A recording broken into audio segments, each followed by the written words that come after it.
Hi everyone, I'm Jiayu Shen from Alibaba Security Department, and today I'd like to share the Alibaba's model spec. And my topic is about what it contains, how we evaluate it, and how do we build it together with the broader public and the community. And basically,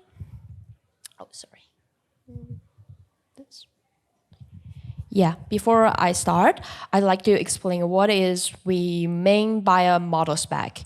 In our view, a model spec is a technical framework that defines models' behavior, logic, value preferences, and the safety boundaries. So we divided it into 3 levels.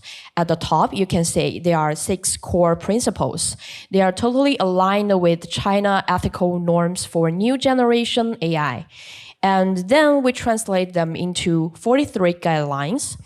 They are specifically organized into 2 categories. The first is the safety guidelines. They set the boundaries and the prohibitions for the models or the agents. And helpfulness guidelines, which describe how the models should behave to provide useful or responsible response to the users. And at the foundation level, there is a 4-tier permission hierarchy. We designed this part to provide a practical way to solve a question, is that when 2 rules conflict, what should a model do? We call them root, system, and developer and user. And now let's go into the specific principles. So the first one is advancement of human welfare. Actually, the main idea of this principle is about human beings first. It's not only the single person, but also the shared public interest. We set a lot of hard safety red lines here. For example, no systemic violence, CBRN threats, and we also expect models to proactive some intervention for the imminent danger. Also, we have set rules like constructive requirements. We want to say the models to providing some supportive dialogue or no human-like self-presentation. The next principle is about the promotion of fairness and justice. So the red lines here are mainly focused on no discrimination based on any kinds of identity markers. And also, the model and agent should respect all groups' autonomy. Models should not assist in political manipulation, such as some micro-targeting or the opinion engineering. And the models are expected to provide some supportive for diverse users and also carefully filter those offensive or harmful language. Next, the principle is about protection of privacy and security. Our goal here is to make sure that the AI system handles personal information in a lawful, faithful, and justified way. The minimum necessary collect and use of personal data and personal information is the key insight here.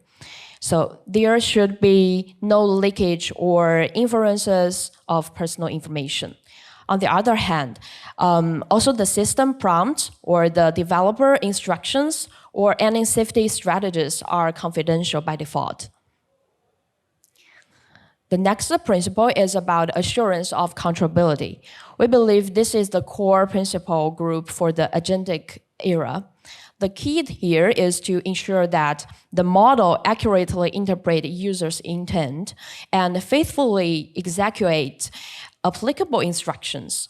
So AI systems should not have any implicit objectives, such as unsupervised self-improvement or evading from human oversight.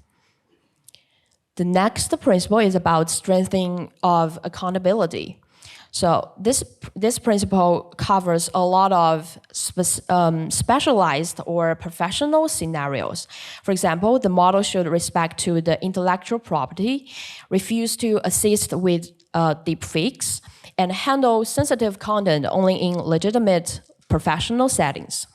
In all of these cases, the model should respond with extra care, we believe, to ensure that humans remain the final decision makers and is ultimately accountable.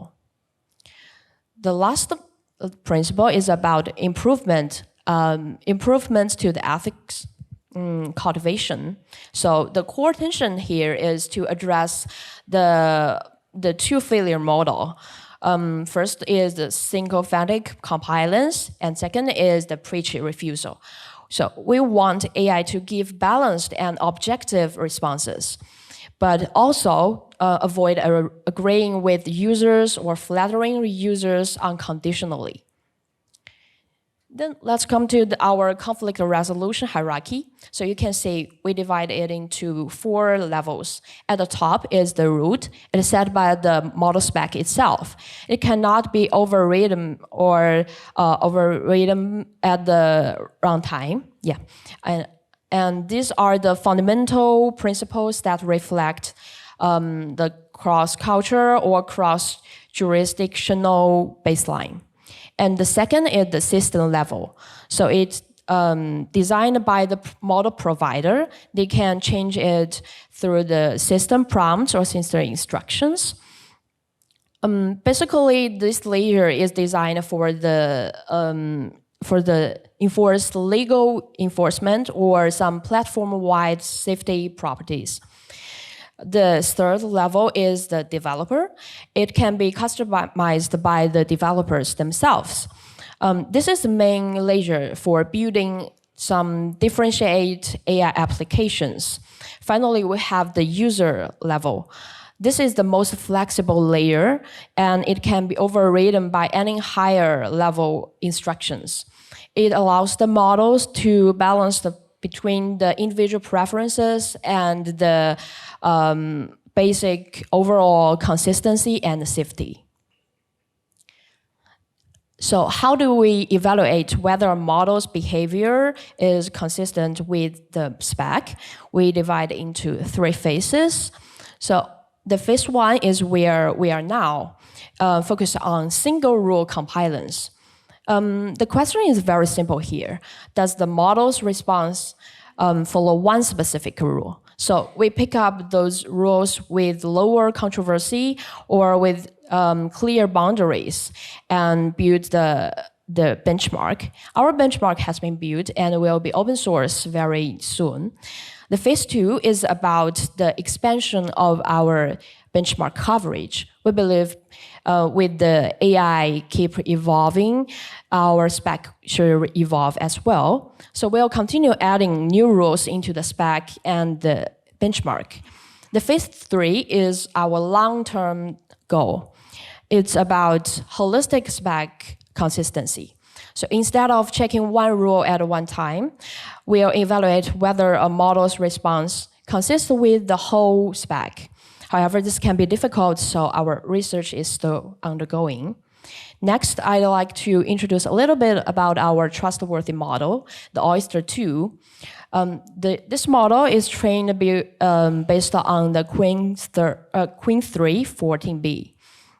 So we align Oyster 2 with the spec during post-training using a method we called constructive safety alignment. On our phase 1 benchmark I just mentioned, Oyster 2 shows strong performance. You can see it outperforms base models of similar size and even matches much larger models. And it's more resistant to jailbreak attacks. So the key information here is that the model consistency is a practical alignment target. With the right approach, we can balance the safety and helpfulness. Then it comes to our dual-track co-construction to keep our spec evolving. So for the first track, we bring up some expert review. Researchers and the industry experts review the rules, and they may give some suggestions or revisions. and propose new topics, ensuring our spec to be well-founded. And the second track is societal feedback. So we design some scenario questionnaires to collect the public feedback and to figure out how people interpret the rules and identify some gap between different rules or if we have missed any new scenario. Yeah. Okay, I'll jump there. Our model spec has already been open sourced and we are welcome to any collaboration for the co-construction track. And thank you, that's all.